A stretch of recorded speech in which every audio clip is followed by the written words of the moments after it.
Welcome. Today we're going to take a look at Rhino Linux, an Ubuntu-based rolling Linux distribution, which means essentially all the software is updated as soon as the developers roll out a new version. In other words, your desktop will always be up to date, and because it's a rolling release, you don't have to wait for major updates. It's basically like Arch on Ubuntu. Let's see what it has to offer.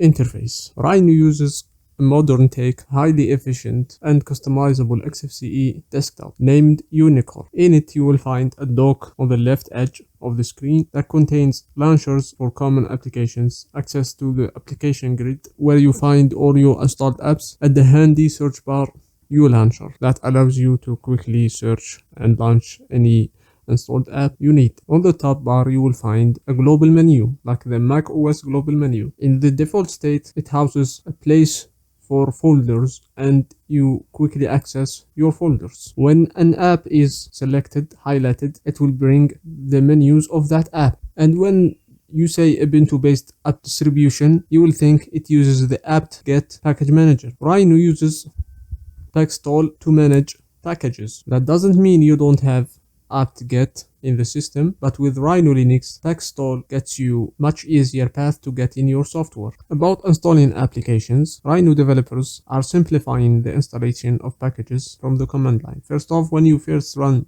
the installed OS, you are greeted with a window that allows you to select the what package managers you want to use. You can select from Snap, Flatpak, and App Images, or all three.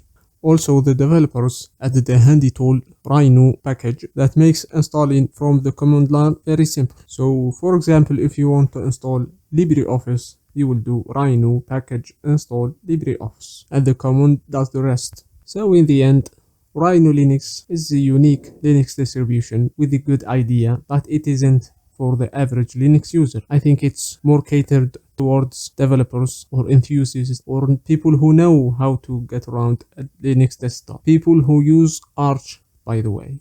Thank you for watching. Have a good one. Peace.